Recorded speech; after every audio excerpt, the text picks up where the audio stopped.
Did you know that some of the earliest evidence of modern humans comes from Africa, predating even what we previously understood?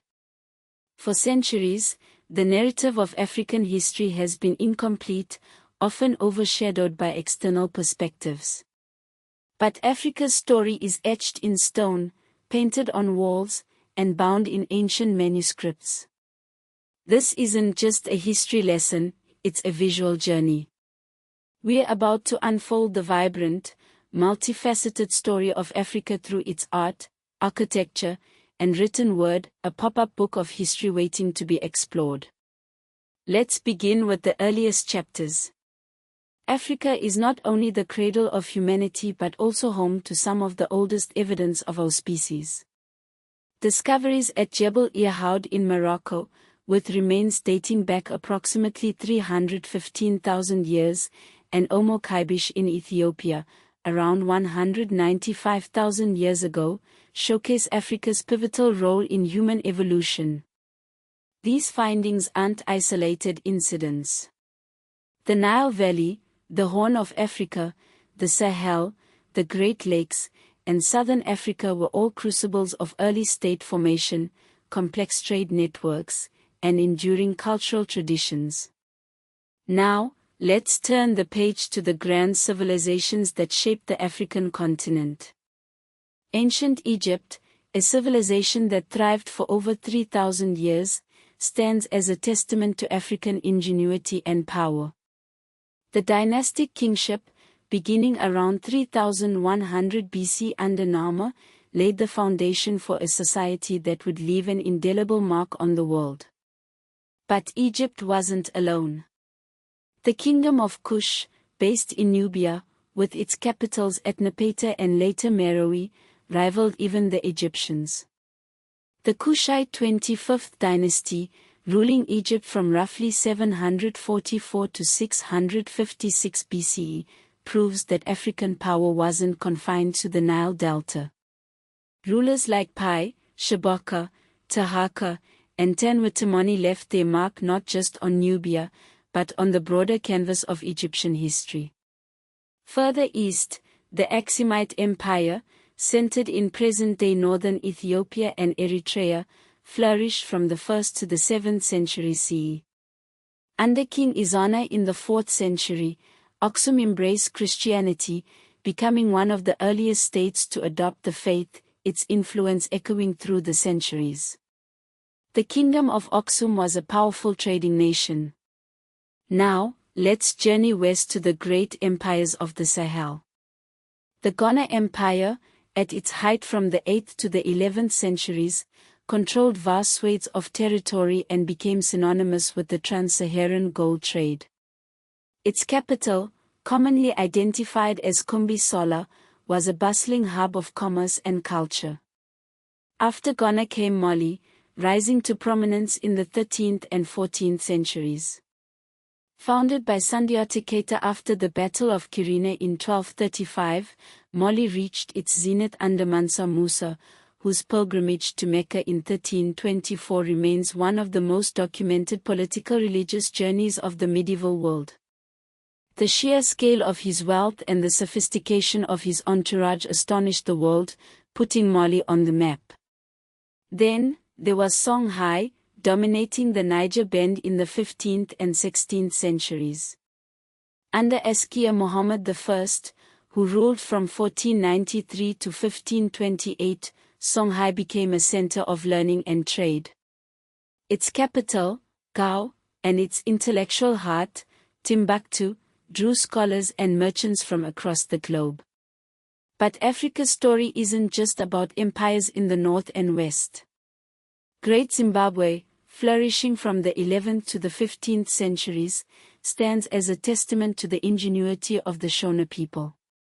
The Great Enclosure, one of the largest stone structures in sub-Saharan Africa, is a marvel of engineering and a symbol of a sophisticated society.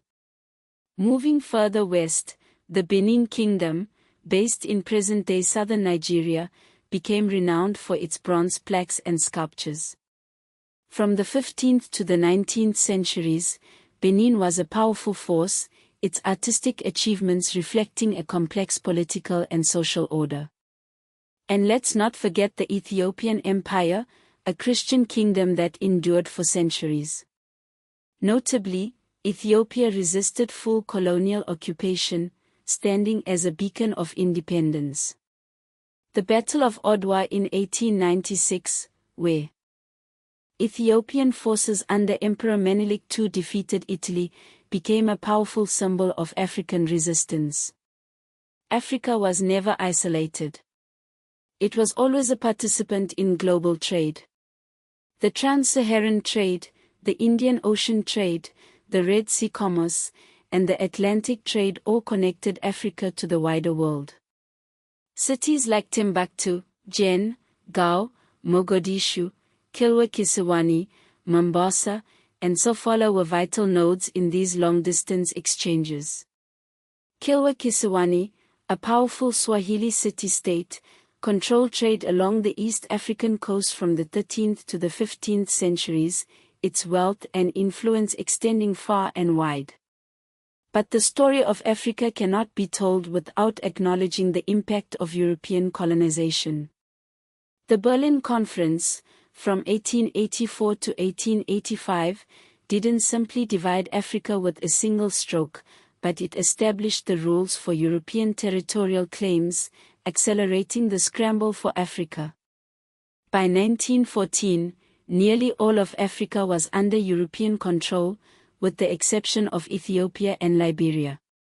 Britain, France, Belgium, Germany, Portugal, Italy, and Spain carved up the continent, imposing their rule and exploiting its resources.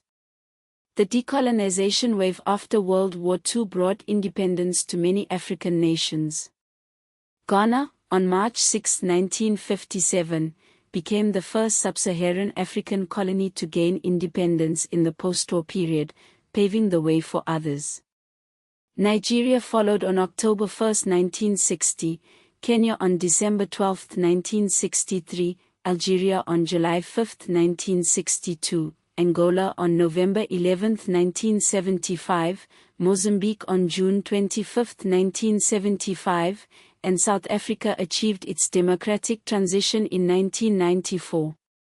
South Africa's apartheid system, formalized in 1948, ended with the 1994 election won by the African National Congress under Nelson Mandela, marking a new chapter in the nation's history. Beyond the broad strokes of history, there are countless lesser-known details that paint a richer picture of Africa's past. Timbuktu, often portrayed as a mythic lost city, was a real scholarly center, home to thousands of manuscripts on law, astronomy, mathematics, medicine, theology, and poetry.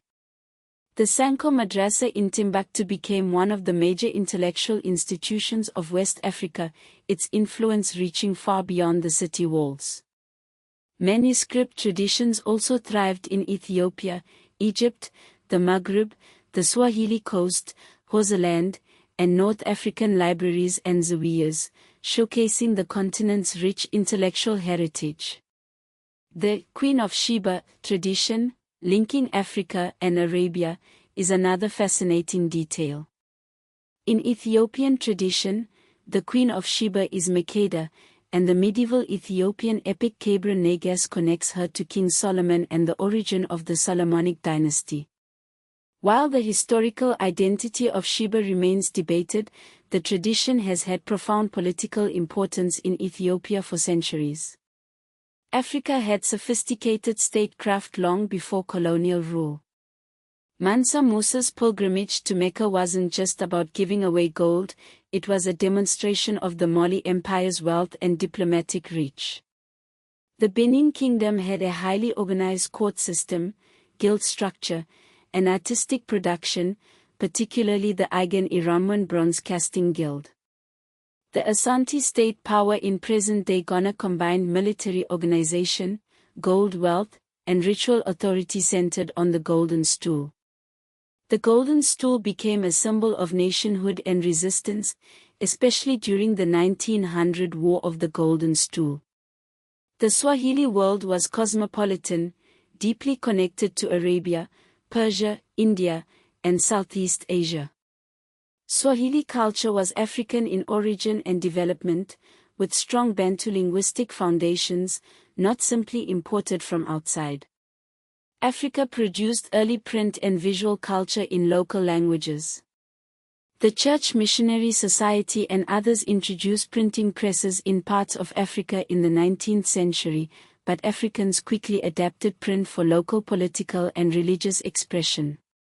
Early African language presses became crucial in anti-colonial newspapers, religious publishing, and nationalist organizing. And let's not forget the major political roles played by African women. Amina of Zozo, remembered in oral tradition as a military leader in the Hausa city-state of Zozo, Asantewaa, who led the War of the Golden Stool in 1900, Nzinga of Ndongo and Matamba, who resisted Portuguese expansion in what is now Angola, and Moemi Ajisoro, a major cultural hero in Ife oral history. These figures are often minimized in older textbooks, but their contributions are undeniable.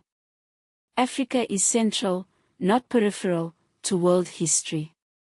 It is the birthplace of humanity, and ancient African states have shaped the course of civilizations. From the empires of the Nile to the kingdoms of the Sahel, from the city-states of the Swahili coast to the resistance movements against colonialism, Africa's story is one of resilience, innovation, and cultural richness. Understanding this history is crucial to understanding the world we live in today.